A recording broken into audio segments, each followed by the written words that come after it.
Hello friends, good morning. कैसे हो आप सभी लोग? तो देखो, अपन ने जो डिजाइन ऑफ वेल्ड और रिवेट पढ़ रहे थे, तो उसमें डिजाइन ऑफ रिवेट वाला जो पोर्शन है वो अपना कंप्लीट हो गया था। नेक्स्ट अपन बात करते हैं वेल्ड कनेक्शन। नेक्स्ट इसके बारे में बात करते हैं अपन वेल्ड कनेक्शन।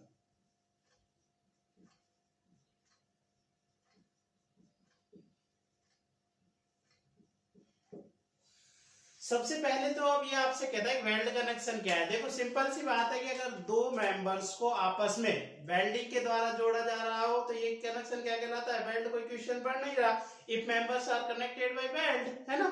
ठीक कह रहा है कि यदि कोई स्ट्रक्चर बनाते समय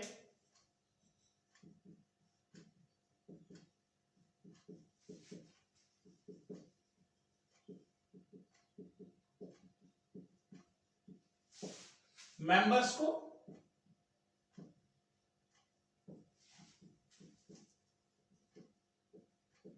वेल्ड के द्वारा जोड़ा जा रहा हो तो इस प्रकार का जो कनेक्शन है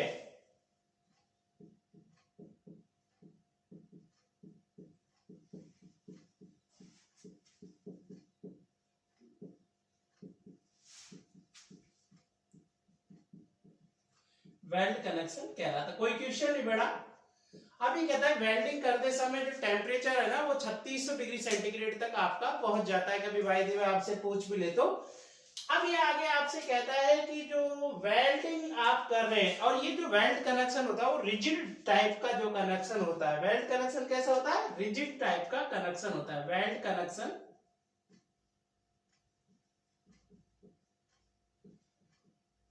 रिजिड, ध्यान रखिए भाई, रिजिड टाइप का कनेक्शन होता है।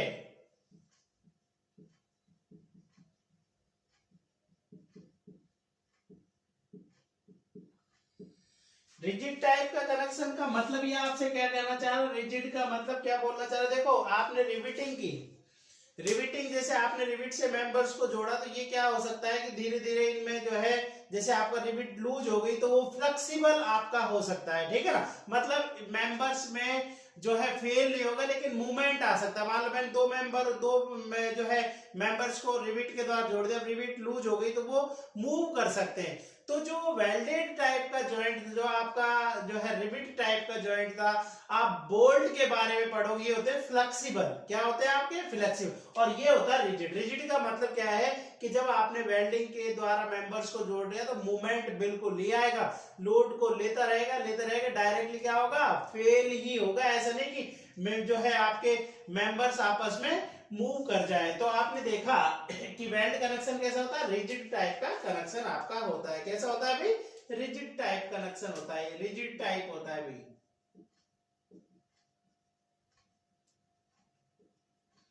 और वो दोनों कैसे होते थे आपके? चाहे आप रिविट के बारे में बात करो चाहे बोल्ट के बारे में बात करो, तो होते फ्लेक्सिबल।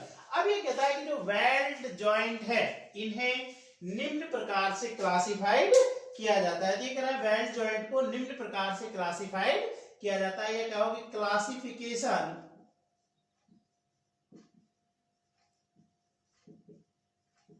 Of weld joint. ये एक वेल्डेड जॉइंट। तो ये कह रहा है वेल्डेड जॉइंट का क्लासिफिकेशन आपका जो है कितने प्रकार का होता है। ये कह रहा है welded joint are classified as following types. ये कह रहा है वेल्डेड जॉइंट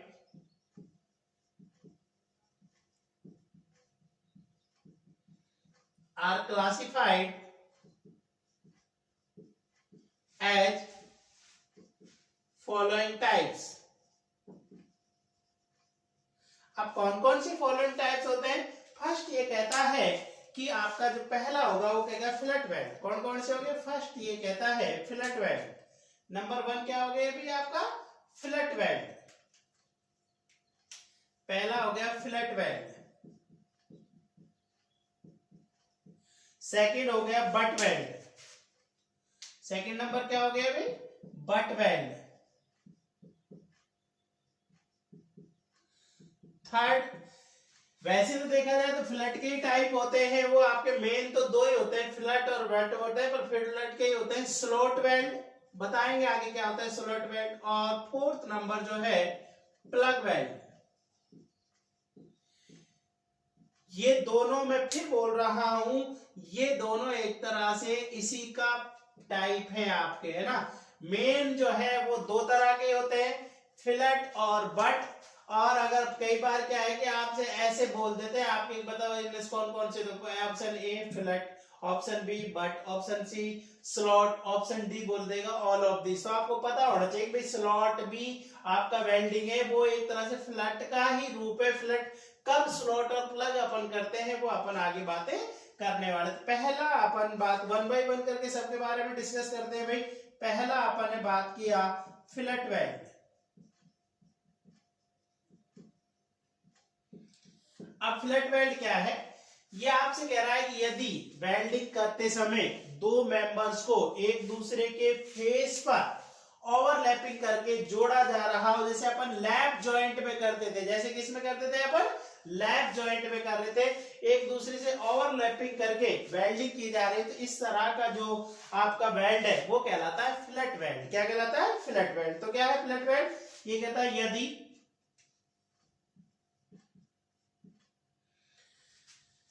यदि दो मेंबर्स को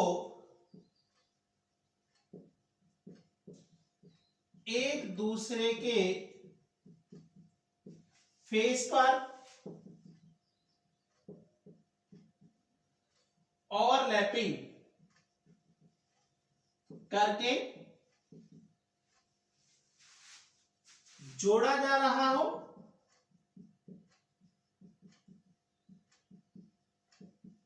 तो इस प्रकार का वेल्डेड कनेक्शन, इस प्रकार का वेल्डेड कनेक्शन क्या कहलाता है, फिलेट वेल्ड कहलाता है।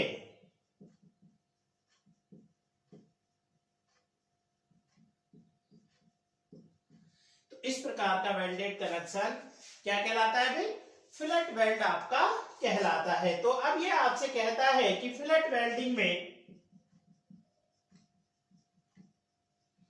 फिलेट वेल्ड में overlapping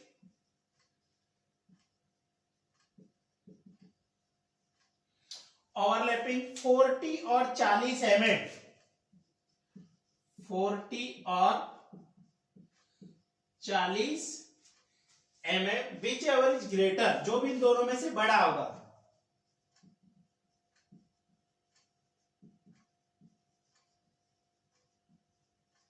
which ever is greater से कम नहीं होनी चाहिए, विच एवर इज ग्रेटर से कम नहीं होनी चाहिए।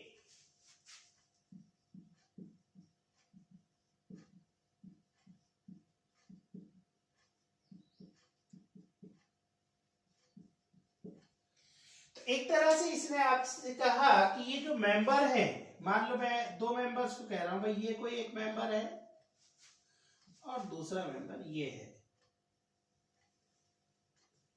तो ये जो ओवरलैपिंग है, ये वाली ओवरलैपिंग, ये आपकी कितनी होगी, 40 और 40 mm,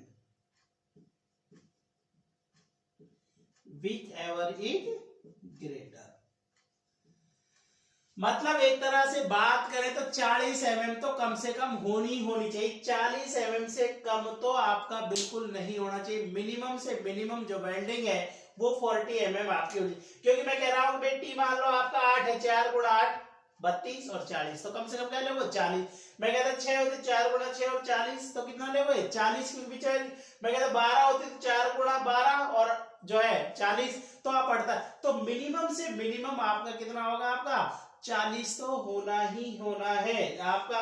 मैं बता रखा है कि जब भी कोई आपका कांस्टेंट वैल्यू आ जाती है और आपसे कहे भाई इससे बड़ा होना चाहिए, कम से कम ये वैल्यू होनी चाहिए, तो वो वैल्यू आपकी रहेगी, उतने से कम नहीं होना चाहिए। और यही वह बात अगर मैक्सिमम में आ जाती कि भाई कि इतनी ज्यादा, तो वो वैल्यू उसकी मैक्सिमम लिमिट रहती है आपका, ठीक है। यहाँ मिनिमम बोल रहा है, मिनिमम ओवरलैपिंग, तो या तो ऐसे दे नहीं, वो कहता 10 mm 30 mm 40 mm 70 mm, तो आपका कितना आ जाएगा 40 mm, या वो आपसे ऐसे दे रहा है भाई ऑप्शन ए 40 और 40 mm, अब उसमें जो है ऑप्शन बी बोल दे 40, ऑप्शन सी बोल दे 40, तो फिर आप दोनों को लेके चलोगे 40 और 40 mm, बीच एवरेज जो है ग्रेटर, जो भी दोनों में से बड़ी वैल्यू आपकी निकल कर आने वाली है। तो ये मेरा, अब ये कहता है क्लासिफिकेशन ऑफ फ्लैट वेल्ड, और आगे इस फ्लैट वेल्ड को किस तरह से क्लासिफिकेशन आप कर सकते हैं। मोड ऑफ फॉर्मेशन, कि भाई वो फ्लैट वेल्ड बड़ा कैसे है, मोड ऑफ देयर एक्सिस, कि जो एक्सिस है उसकी अक्ष है वेल्ड की वो आपकी कैसे है। तो इसने आपसे कहा कि क्लासिफिकेशन ऑफ फ्लैट वेल्ड, मतलब आपसे क्लासिफिकेशन ऑफ फ्लैट वेल्ड ये आपका कैसे आपके होंगे वो मैं आपके फर्दर बात करने वाला हूं। तो नेक्स्ट हेडिंग मेरी हो जाती है classification of flat weld.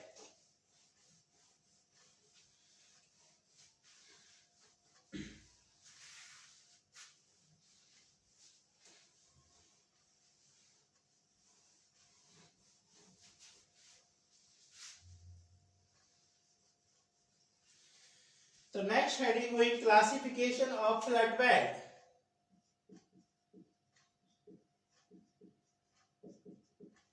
Classification of flat weld according made of formation,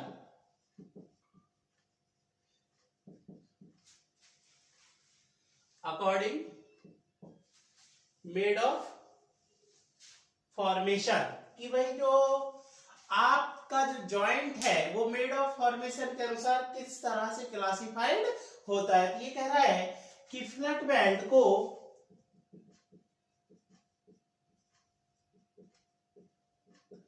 made of formation के अनुसार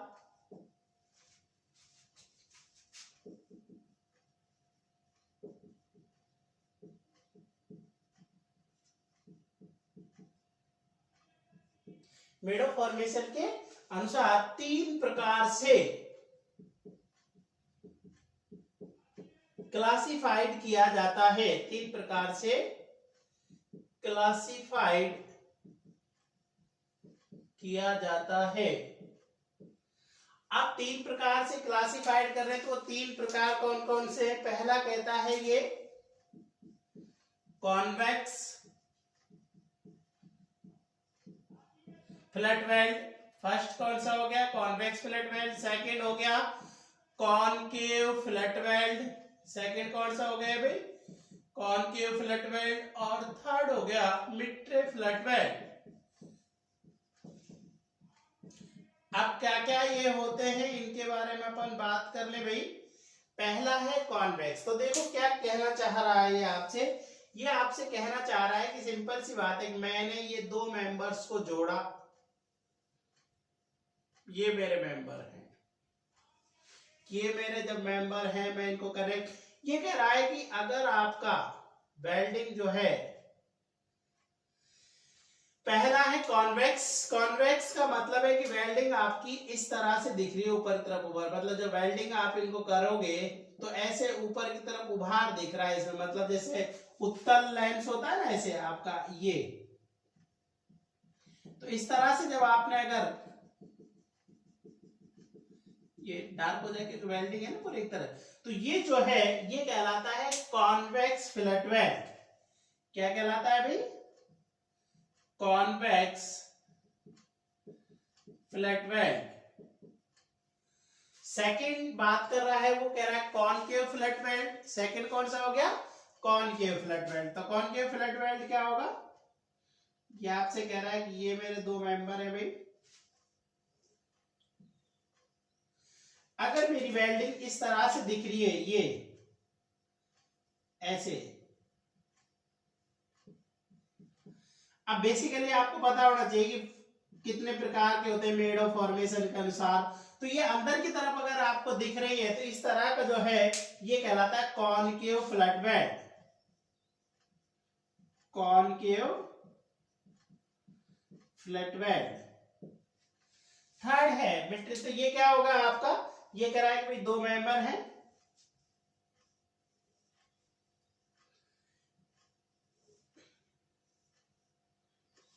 ये कह रहा है बिल्कुल आपकी वेल्डिंग अगर इस तरह से बिल्कुल टॉप सरफेस फ्लैट है मतलब आपका। ना कॉन्वेक्स है ना कॉनकेव, बिल्कुल ऐसे है आपकी।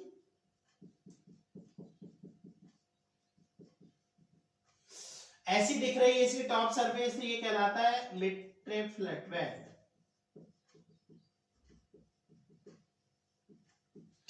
तो देखा, अगर मैं कह रहा हूं कि टॉप सरफेस कॉन्वेक्स है, ये अगर टॉप सरफेस जो है उत्तल है मतलब, तो ये कहलाएगा कॉन्वेक्स फ्लैट वेल्ड। अगर ये टॉप सरफेस इसकी वेल्डिंग की कैसी है, कॉनकेव शेप की है, तो ये कॉनकेव फ्लैट वेल्ड कहलाए। और ये टॉप सरफेस अगर फ्लैट है, बिल्कुल समतल है आपका, तो ये कहलाती है कैसी है आपका, मिड ट्रे फ्लैट वेल्ड। तो अपन ने देखा कि classification of flat weld according to made of formation, इसके अनुसार तीन तरह से आपका क्लासिफाइड हुआ था।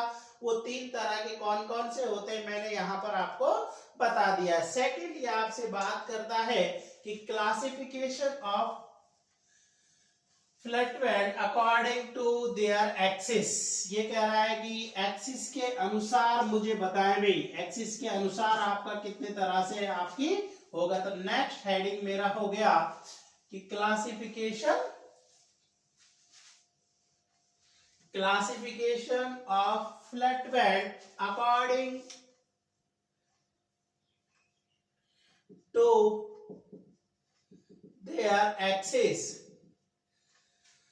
अब ये कह रहा है कि एक्सिस के अनुसार जो वेल्ड की जो अक्ष है, इसके अनुसार जो है वो कितने प्रकार से आपका करते हैं। ये कहता है कि फ्लैट वेल्ड जो है, फ्लैट वेल्ड को इसकी एक्सिस, इसकी जो अक्ष है, इसकी एक्सिस के अनुसार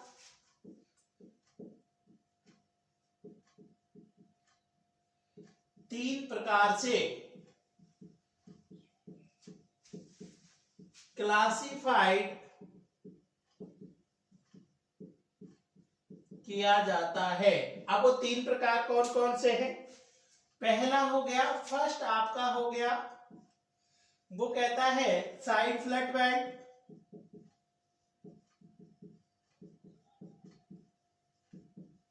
सेकंड हो गया एंड फ्लैट वेल्ड,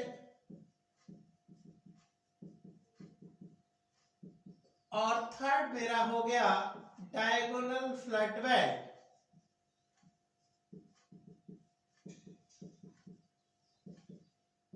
अब फर्स्ट अपन बात करते हैं, पहला नाम इन्होंने कहा कि साइड फ्लैट वेल्ड आपका क्या होगा। तो फर्स्ट जो है वो आपसे कह रहा है कि साइड फ्लैट वेल्ड क्या होगा। तो first side flat weld, side flat weld क्या होगा, वो कहता है कि ए टाइप्स ऑफ वेल्ड या a types of flat weld which axis is parallel to the direction of applied force. तो क्या है आपका, अभी डायग्राम बताएंगे। A types of fillet weld which axis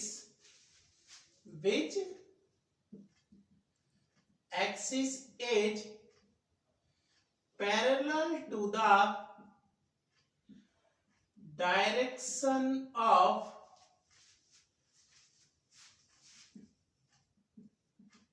applied force। वो कह रहा है कि जो फोर्स लगा रखा है उसकी डायरेक्शन में जो एक्सिस अगर उसके पैरेलल होगी, तो ये जो है साइड फ्लैट वेल्ड कहलाएगा। मतलब अगर मैं इसका डायग्राम बनाऊं तो ये कुछ इस तरह से आपको दिखेगा। भाई ये कोई मान लो मेंबर है, मान लो यहाँ गसट प्लेट के साथ ये लोड लगा हुआ है, तो इसके बिल्कुल जो पैरेलल लगा है आपका, ये जिसकी एक्सिस बिल्कुल अप्लाइड फोर्स के समांतर है, क्या कहलाएगा आपका, साइड फ्लैट वेल्ड आपका कहलाएगा। तो ये जो वेल्ड है वो कहलाएगा साइड फ्लैट वेल्ड। सेकंड ये आपसे कहता है, सेकंड नंबर जो है ये आपसे कहता है and flat weld. And flat weld. अब एंड फिलेट वेल्ड क्या होगा, ये कहता है ए टाइप्स ऑफ फिलेट वेल्ड, वो कह रहा है कि ऐसा fillet weld, A types of fillet weld, A types of fillet weld which axis is perpendicular to the direction of force, which axis is perpendicular to the direction of force. वो कह रहा है कि एक ऐसा वेल्ड जिसका आपका जो एक्सिस है उस वेल्ड की वो परपेंडिकुलर हो, क्या कहलाता है। तो अपन अगर यहाँ डायग्राम बना के देखें तो ये मैं कह रहा हूं कि भाई ये कोई आपका है प्लेट, ये गसट प्लेट के साथ कनेक्ट है, तो यहां पर जो वेल्डिंग होगी, क्योंकि मैं कह रहा हूं अप्लाइड फोर्स एफ इधर लगा हुआ है, तो ये जो वेल्डिंग है ये कहलाएगी कौन सी, एंड फिलेट वेल्ड।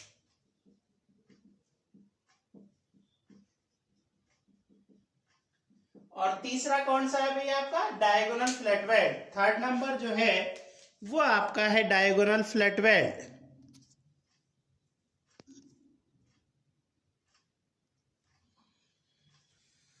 तो थर्ड नंबर आपका जो है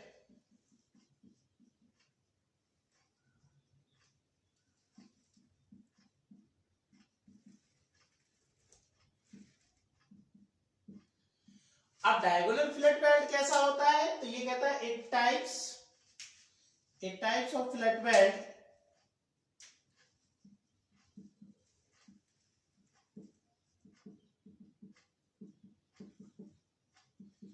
a types of fillet weld which axis is inclined, मतलब ना पैरेलल है ना परपेंडिकुलर है, कैसे, inclined to the direction of applied force।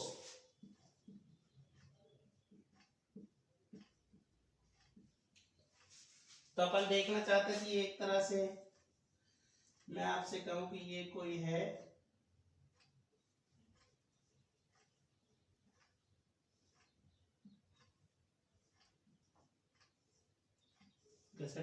ये अप्लाइड फोर्स लगा हुआ है एफ, ये है आपकी,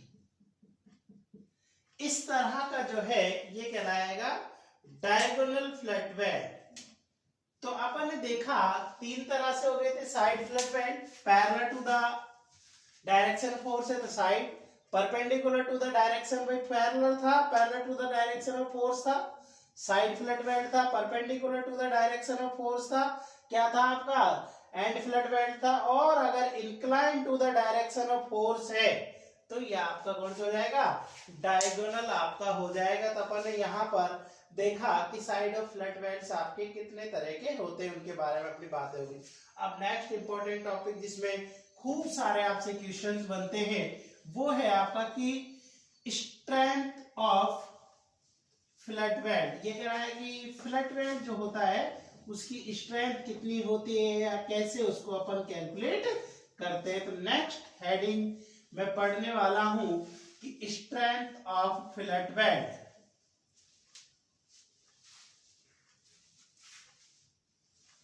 नेक्स्ट हेडिंग क्या है भी मेरी, strength of fillet weld. Strength of fillet weld. सबसे पहले तो ये कहता है कि फिलेट वेल्ड जो है ना इसे अपन शियर के लिए डिजाइन करते हैं, शियर को रजिस्ट करने के लिए। किसके लिए डिजाइन करते हैं भैया, अपन शियर के लिए डिजाइन करते हैं। तो आपसे क्वेश्चन बन जाता है, क्वेश्चन पूछता रहता है। तो यहां सबसे पहले तो बात करेंगे कि फिलेट वेल्ड को शियर रेजिस्टेंस के लिए डिजाइन किया जाता है।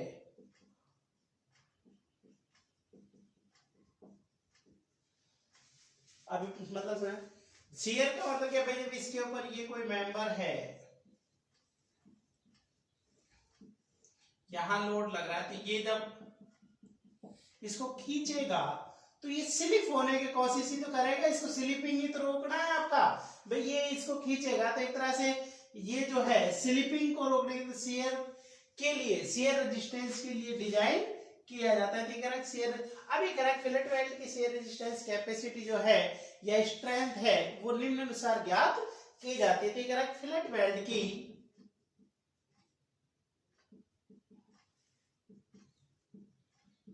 स्ट्रेंथ, स्ट्रेंथ का मतलब load carrying capacity, fillet weld की स्ट्रेंथ या कहो शियर रेजिस्टेंस कैपेसिटी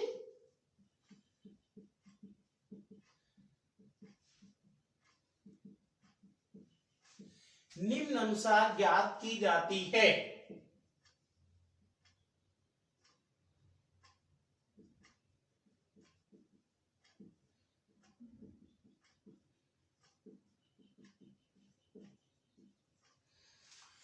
तो क्या है फॉर्मूला, अपन ने देखा कि किस तरह से अपन कैलकुलेट करते थे। ये कह रहा P बराबर पी क्यूब इंटू क्यू है भाई, है ना, P Q into L into T. अब T बराबर मैं अगर K इंटू एस रख दूं, T बराबर K इंटू एस अगर मैं यहां रख देता हूं, वी नो दैट, तो P बराबर क्या हो जाएगा, P Q into L into T की जगह के इंटू एस आपका यहां पर हो जाएगा भाई। ठीक है, अब इसमें P क्या है, पी क्यू क्या है, तो यहां मैं देखूंगा वेयर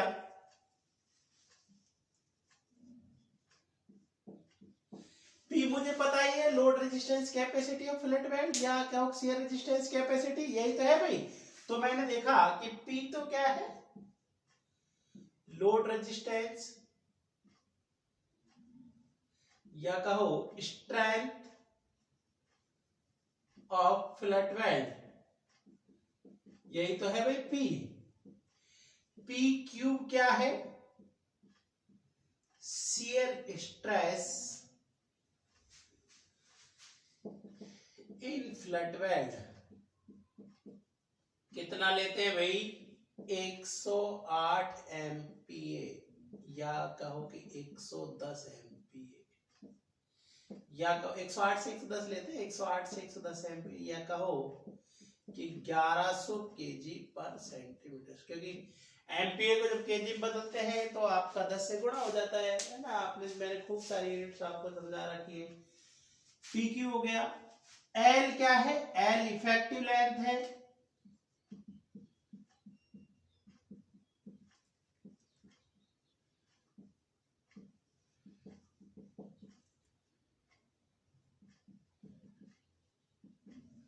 L इफेक्टिव लेंथ हो गया।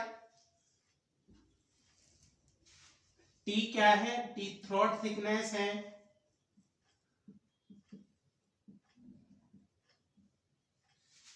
K क्या है, जब T बराबर K into S, K constant अभी बता देंगे, कांस्टेंट वैल्यू है, एक कांस्टेंट वैल्यू है, depended on fusion faces of connected member. मतलब फ्यूजन फेसेज मतलब जो कनेक्ट होने वाले मेंबर है, constant value depended on angle between, है ना।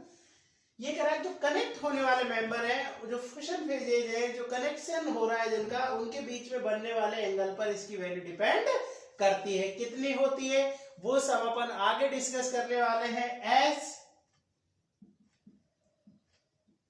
साइड ऑफ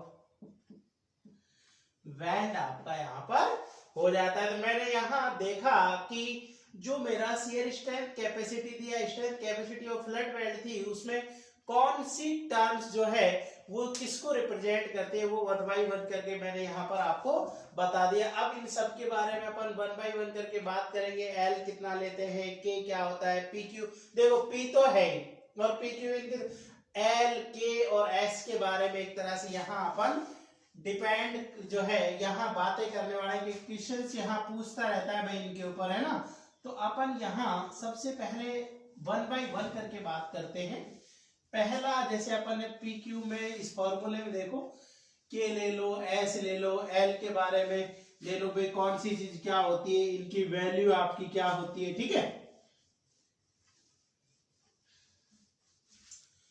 तो फर्स्ट अपन जैसे देख ले कि इफेक्टिव लेंथ आपकी क्या होती है, क्या होती है आपका। तो पहली हेडिंग भाई पी बराबर P Q into L into के इंटू एस है ना। तो देखो P पता है, पी क्यू पता है, तो L ले लो। L क्या है, इफेक्टिव लेंथ है, इफेक्टिव लेंथ है। क्या होती है, किस तरह से अपन लेते हैं, तो इफेक्टिव लेंथ देख लो क्या है। सबसे पहले तो कहता है कि जो फिलेट वेल्ड की जो इफेक्टिव लेंथ है वो निम्नानुसार ज्ञात की जाती है, निम्न के बराबर। अगर फिलेट वेल्ड की इफेक्टिव लेंथ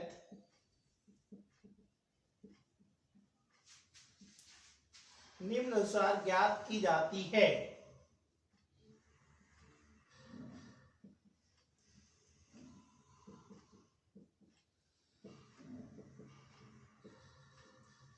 अब क्या होगी फिलेट इफेक्टिव लेंथ, तो एक तरह से जो ये एल है, एल बराबर जो है ये है एल माइनस 2s। एस है भी, ये एस है, ये 25 मत देख लेना, ये एस है, ये है एस। अब वेयर एल तो मुझे पता है इफेक्टिव लेंथ है,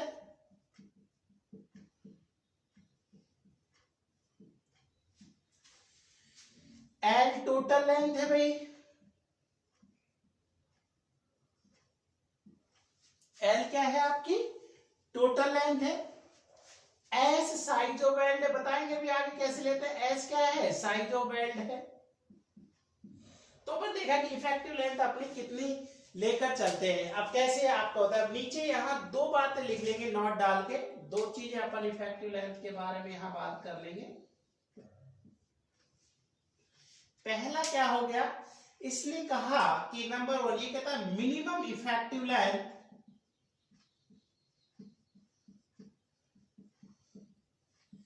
minimum effective length flat weld design करते समय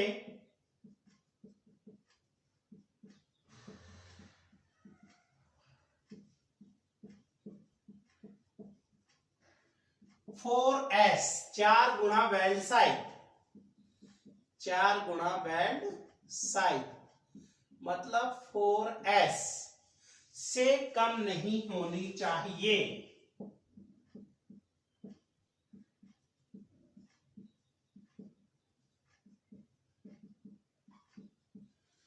तो पहली बात तो मेरी हो गई कि जो जब आप फ्लैट वेल्ड डिजाइन करते हैं तो मिनिमम जो आपका इफेक्टिव लेंथ है वो 4s 4 गुणा वेल्ड साइज से कम नहीं होनी चाहिए। सेकंड ये आपसे बात करता है, ये कहता है कि ड्राइंग्स में हमेशा फिल इफेक्टिव लेंथ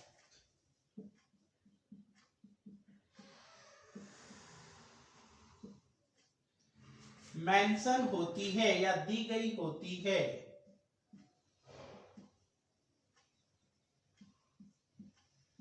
इसलिए वेल्डिंग करते समय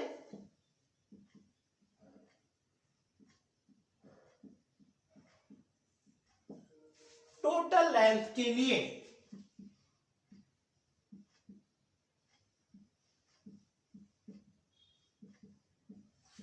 टू एस एंड रिटर्न्स के रूप में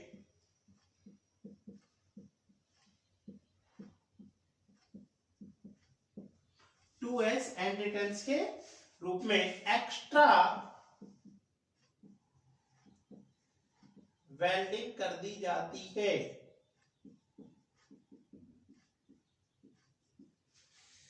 मतलब एक तरह से जो ड्राइंग्स होती है ना, जैसा आप कोई जब स्ट्रक्चर डिजाइन कर रहे हो तो वहां जो ड्राइंग्स में आपको जो वैल्यू दे रखी होती है वो इफेक्टिव लेंथ की मेंशन होती है। मान लो आपसे कहेगा भाई वेल्ड लेंथ आपको 200 mm करनी है, तो वो इफेक्टिव लेंथ की, लेकिन साइट में तो आपको एक्चुअल तो टोटल लेंथ करनी है ना। एक तरह से टोटल, एक तरह से एल बराबर क्या है, एल इधर लिया और प्लस 2s है।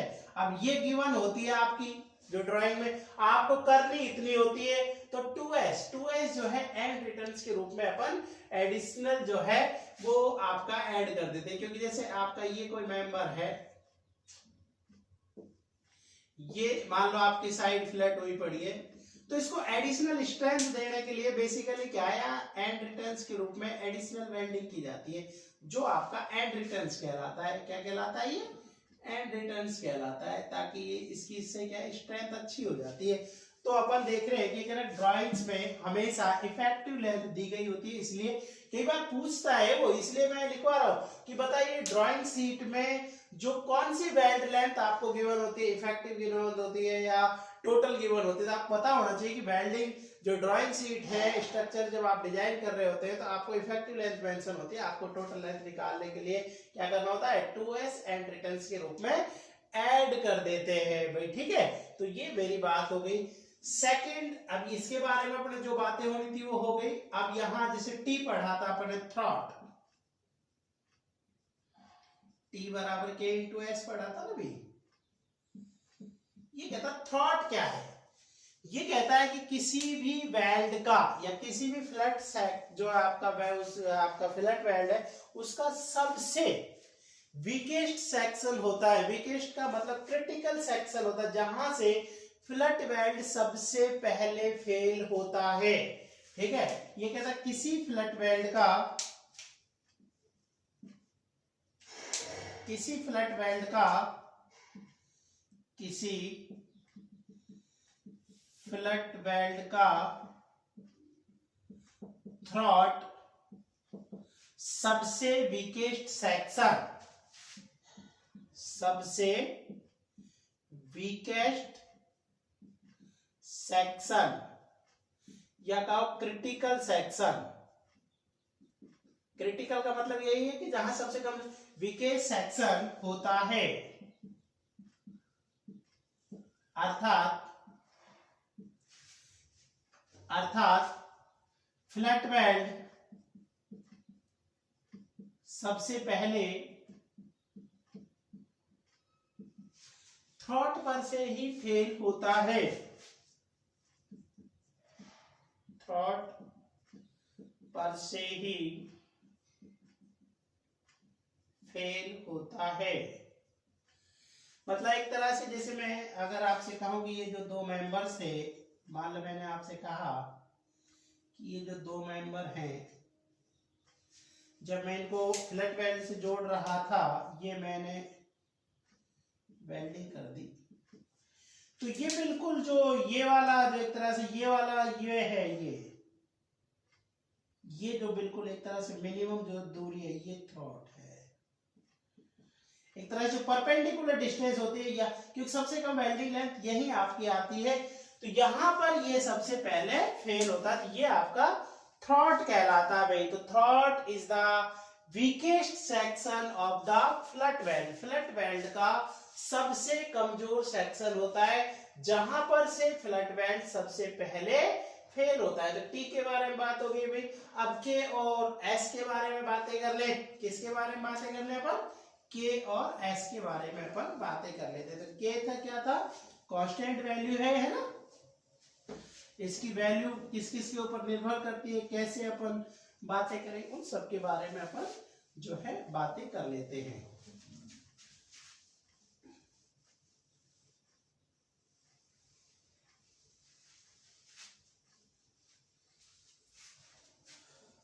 तो नेक्स्ट हेडिंग है मेरी कांस्टेंट वैल्यू के।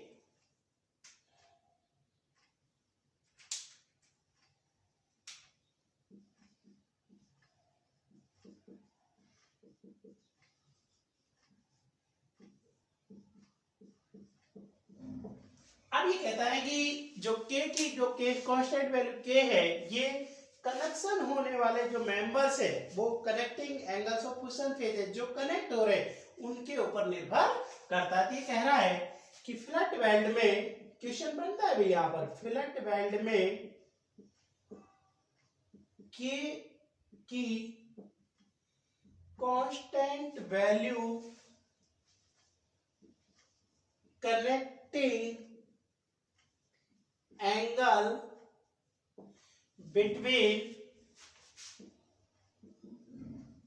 Connecting angle between fusion faces of member, जो मतलब मेंबर है उनके कनेक्ट होने वाले जो फेस है, connecting angle of fusion faces of member पर निर्भर करता है। अब ये क्या निर्भर करती है, देखो के की वैल्यू निम्न अनुसार ली जाती है।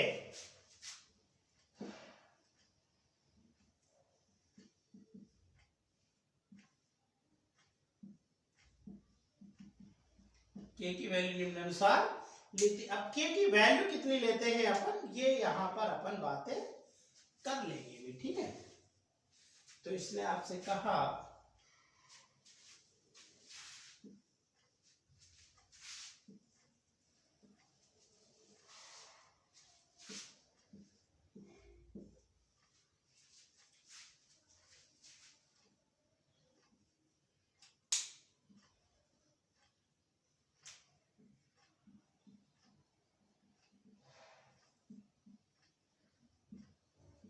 कनेक्टिंग एंगल बिटवीन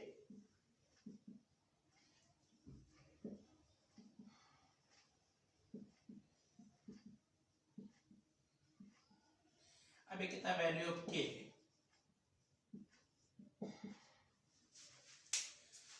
60 से 90 है तो क्या होगा, 60 से 90, 91 से 100 डिग्री है तो क्या होगा, 101 से 106 डिग्री है तो क्या होगा, 107 से 113 डिग्री है तो क्या होगा, 114 से 120 डिग्री है तो के की वैल्यू कितनी लेते हैं। तो ये कह रहा है कि 60 से 90 डिग्री अगर एंगल है कनेक्ट होने वाले तो 0.7 लेते हैं, अगर 91 से 100 है तो 0.65 लेते हैं, 0.60 लेंगे, यहाँ एक साथ 0.55 लेंगे और 0.50 लेंगे, ये कहेंगे। अब कई बार पूछ लेता है, मान लो 95 डिग्री एंगल पर कनेक्ट हो रहे हैं, बताओ वैल्यू ऑफ के क्या लेंगे, इस रेंज में 0.55, मैं कहता 110 डिग्री पर कनेक्ट हो रहे हैं, बताओ के की वैल्यू क्या लेंगे, इस रेंज में 0.55 लेंगे। तो यहाँ नोट डाल के दो बात अपन लिख सकते हैं। एक बात जो है ये कहता है कि के की value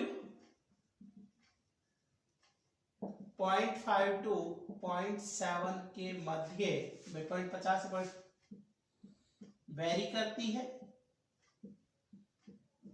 number 1। Second, connection angle between member 60 से 120 डिग्री के मध्य होता है, अर्थात 60 डिग्री से कम नहीं होना चाहिए, 60 डिग्री से कम नहीं होना चाहिए,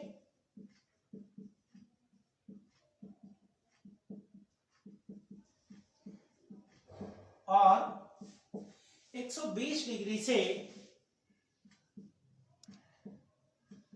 अधिक नहीं होना चाहिए।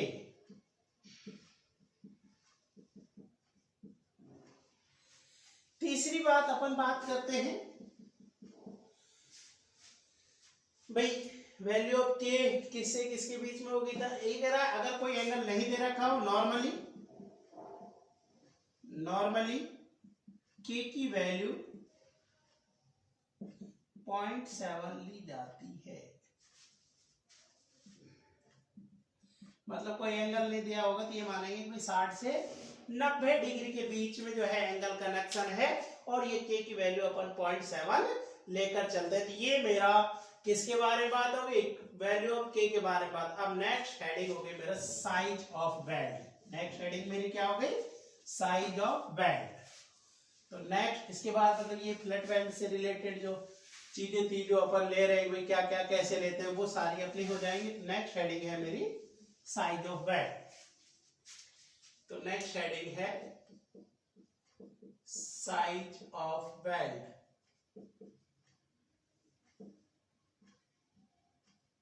तो ये आपसे कहता है कि जो फिलेट बैंड है उसका साइज है वो कैसे लिया जाता है। तो ये कह रहा है डिजाइन करते समय फिलेट बैंड का जो साइज है वो मिनिमम से तो ज्यादा होना चाहिए, मैक्सिमम से क्या होना चाहिए, कम आपका होना चाहिए।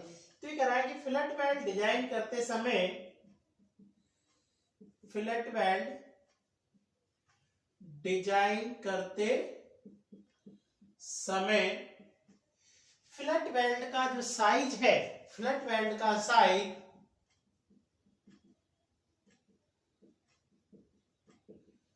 मिनिमम से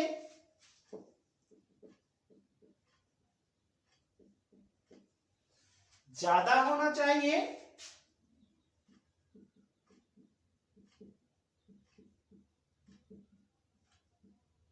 तथा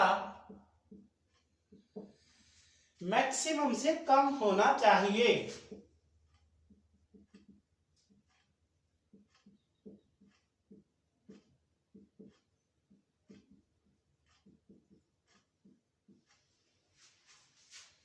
तो ये कह रहा है कि फिलेट बैंड जब आप डिजाइन कर रहे हैं तो इसका जो साइज है वो मिनिमम से कम होना चाहिए, मैक्सिमम से क्या होना चाहिए, ज्यादा होना चाहिए। अब मिनिमम कैसे लेंगे, मैक्सिमम कैसे लेंगे, वो अपन यहां बात कर लेते हैं। देख रहा है कि minimum size of fillet band कैसे लेंगे, minimum size of fillet band. ये कह रहा है फिलेट बैंड का मिनिमम साइज आप कैसे लोगे, minimum size of fillet band आप कैसे लेंगे, कितना साइज आप लेंगे। तो यहाँ एक टेबल सी मैं आपको बना रहा हूं, इसके अनुसार अपन लेंगे। जो टेबल आप बना के चलोगे उसके अनुसार अपन देखेंगे किस तरह से ये साइज ऑफ जो है फिलेट बैंड अपन यहाँ पर लेकर चलते हैं। तो साइज ऑफ फिलेट बैंड जो है वो अपन कैसे लेते हैं। तो सीरियल नंबर 1 ये कहता है। दूसरी बात ये है कि यहां एक लाइन लिख लेंगे कि फिलेट बैंड का minimum size thickness of thicker plate, underline करें इसको, थिकनेस ऑफ थिकर प्लेट के अनुसार लिया जाता है। मतलब दो प्लेट मान लो कनेक्ट हो रहे हैं तो जो थिकनेस ऑफ थिकर, बड़ी प्लेट जो है उसके साइज के अनुसार लिया जाता है। तो क्या होगा वो यहाँ अभी अपन बात कर लेते हैं। क्या है वो आपके, ये आपसे कहता है कि thickness of thicker plate, thickness of thicker plate. आगे बात करता है minimum size of band.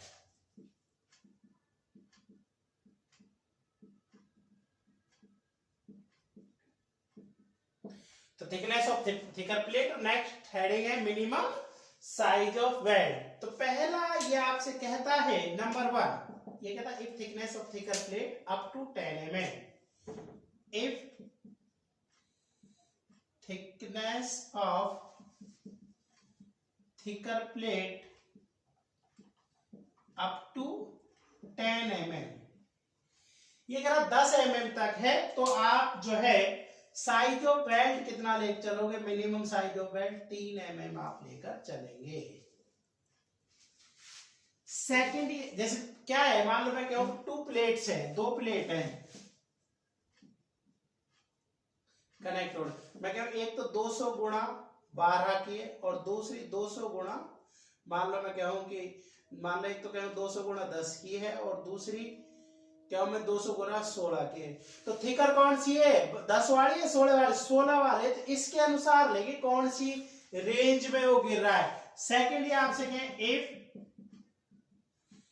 thickness of thicker plate between या about 10 mm and up to 20 mm।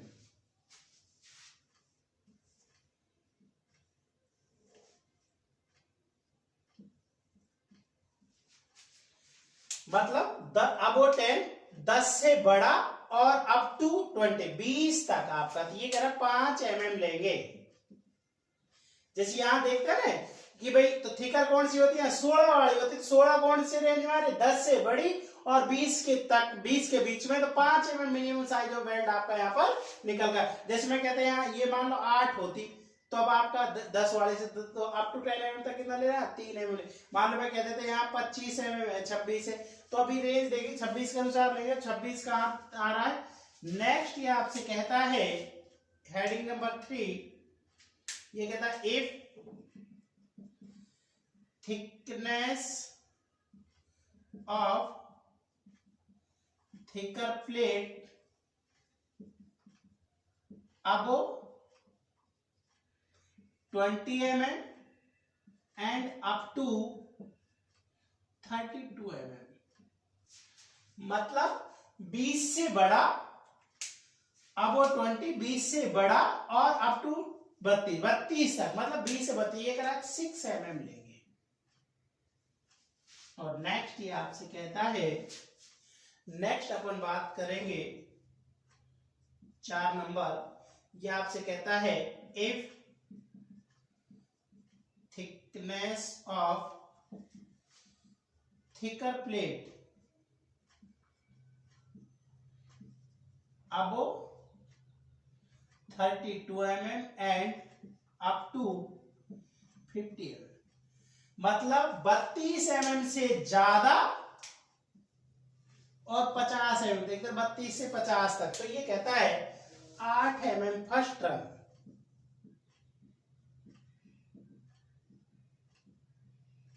And final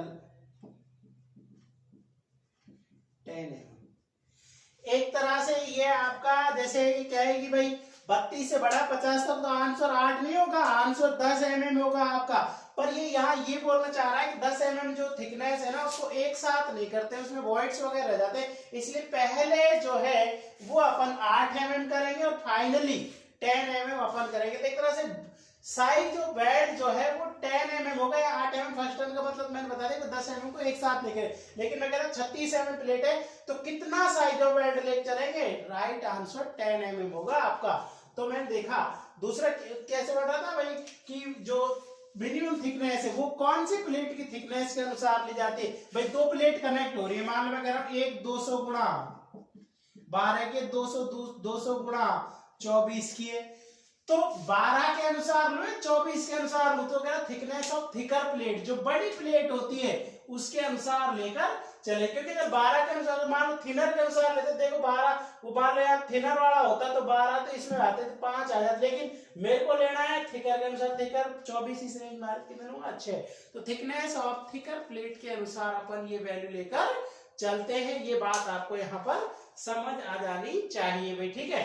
next बात करते हैं maximum size of weld. Next heading क्या है मेरी, मैक्सिमम साइज ऑफ वेल्ड की। मैक्सिमम साइज ऑफ वेल्ड अपन कितना कैसे लेकर चलते हैं, तो नेक्स्ट हेडिंग है मैक्सिमम साइज ऑफ वेल्ड।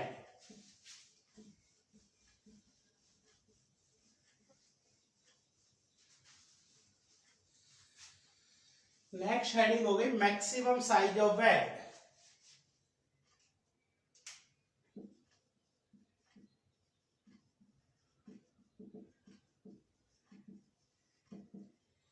अब ये कह रहा है मैक्सिमम साइज ऑफ वेल्ड है वो निम्नानुसार लेते हैं। कैसे लेंगे भाई, कितनी वेल्डिंग अपन करने वाले, तो ये कह रहा है कि फिलेट वेल्ड में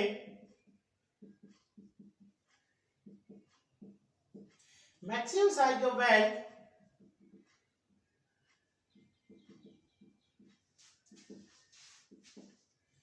निम्नानुसार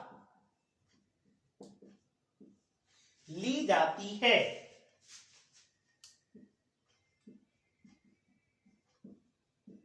अब ये कहता है for rectangle edge number 1 for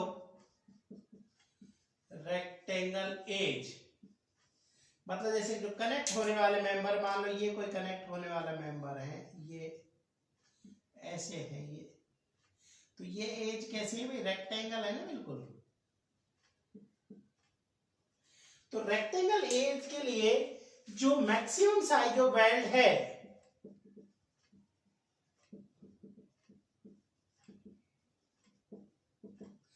वो होगा एज थिकनेस माइनस 1.5 mm। क्या आएगा, एज थिकनेस माइनस 1.5 mm। मान लो मैं आपसे ये कहता कि यार ये 10 mm की प्लेट है, इसकी थिकनेस 10 mm है, तो मैक्सिमम साइज ऑफ वेल्ड कितना हो जाएगा, 10 माइनस 1.5, 8.5 mm से ज्यादा नहीं होनी चाहिए। मान लो मैं कहते हैं 12 mm की प्लेट है, मान लो मैं आपसे कहता कि यार ये जो 200 गुणा 12 mm की प्लेट है, तो एज थिकनेस कितनी है उसकी, 12 है, तो 12 माइनस 1.5 हो जाएगा, 10.5 mm से ज्यादा नहीं होनी चाहिए। तो ये तो हो गया मेरा रेक्टेंगल एज के लिए कि रेक्टेंगल एज अगर है तो मैक्सिमम साइज ऑफ वेल्ड आप कितना लेंगे, किस तरह से लेकर चलते। सेकंड ये आपसे कहता है फॉर राउंडेड एज, या कहूं कि rolled steel sections,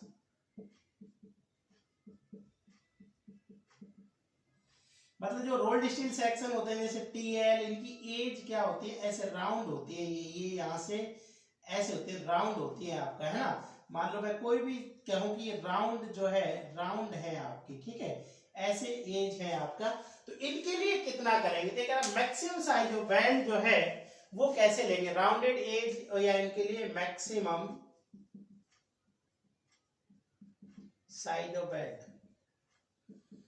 rounded rolled steel section पता ही है आपका कौन कौन से होते हैं, टी हो गया, एल हो गया, चैनल हो गया, आई हो गए, ठीक है ना, जिनकी एज, तो ये रोल्ड जो ऑलरेडी मार्केट में अवेलेबल है उनकी क्या होती है, मैक्सिमम 3/4 गुणा लैग थिकनेस, मतलब जो ये थिकनेस होगी इसकी, इसका 3/4 अपन लेकर चलने वाले हैं। तो ये मेरी किसके लिए हो गई, राउंडेड एज सेक्शंस के लिए हो गई, या रोल्ड स्टील सेक्शंस के लिए आपका हो जाता है। तो मिनिमम साइज ऑफ वेल्ड हो गया, मैक्सिमम साइज ऑफ वेल्ड हो गया। अब एक पॉइंट और कर लेते हैं, इसके बाद ये लेक्चर अपना जो है खत्म हो जाएगा। जैसे ये आपसे क्या कहना चाहता है, साइड फिलेट वेल्ड के ऊपर ही है, क्वेश्चन पूछता रहता है आपसे। जैसे मान लो ये आपसे कहता है ये कोई मैंने वेल्डिंग की,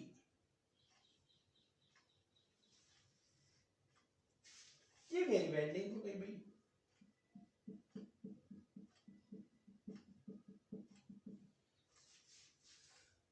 अब ये आपसे कहता है कि एक तरह से ये वाली लेंथ और ये वाली, क्योंकि ये ट्रायंगल ही तो बना, ऐसे देख लो इसको मैं, ये है, ये कहता है कि if equal leg length of side of weld, वो कह रहा है कि साइड ऑफ वेल्ड की जो लेग लेंथ है वो क्या है, इक्वल है। जब आप कर रहे हैं तो इक्वल है आपका, है ना। ये कहता है case first if equal leg length of fillet weld, मतलब एक तरह से मैं ये वाला x1 ले लूं मान लो, और ये x2 ले लूं, मतलब एक तरह से ये x1 था और ये x2 था, मतलब मैं कहूं कि एक तरह से x1 बराबर x2 है, जितना ये होगा उतना ही ये होगा। ये कह रहा है if equal leg length of fillet weld then size of weld is equal to leg length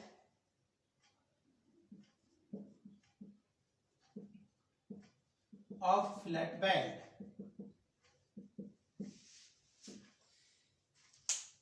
ये कब आएगा ये आपको पता होता है जब ये 45 डिग्री का एंगल होता है, क्योंकि ये 90 है, ये 45, जब 45 डिग्री का एंगल बनाएगा ये इसके एक तरह से बेस के साथ 45 डिग्री का एंगल बनाएगा, तो हर हाल में ये इक्वल लेग लेंथ है। एक तरह से यहां मैं कहूं कि एंगल जो है वो कितना डिग्री बन रहा है आपका 45। अब ये इसके साथ मतलब जो वेल्डिंग है तो ये कह रहा है कि if equal leg length of fillet weld की जो लेग लेंथ है वो इक्वल है, तो जो साइज ऑफ फिलेट वेल्ड है या जो साइज ऑफ फिलेट वेल्ड होगा वो लेग लेंथ के इक्वल आपका होगा। क्वेश्चन पूछता रहता है। केस सेकंड देखें आपका यहाँ पर, केस सेकंड ये कहता है if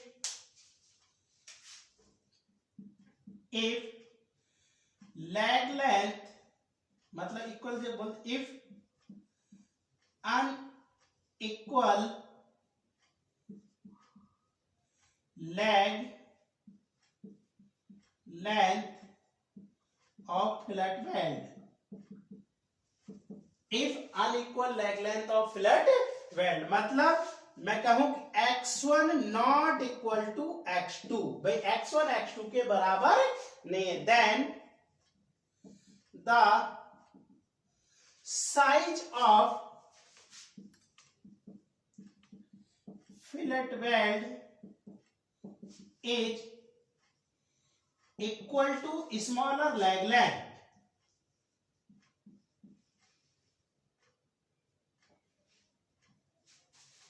smaller leg length of triangle, यहां भी बोल सकते थे equal leg length of triangle।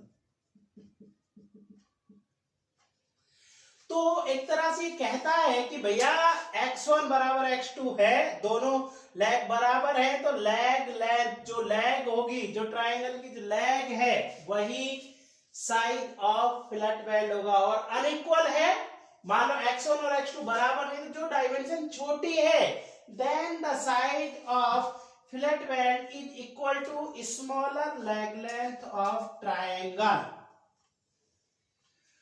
तो क्वेश्चन बन सकता है कि if leg length of triangle are not equal या unequal then the size of fillet weld equal to option A smaller, option B greater, option C average. तो क्या आएगा smaller leg length of triangle.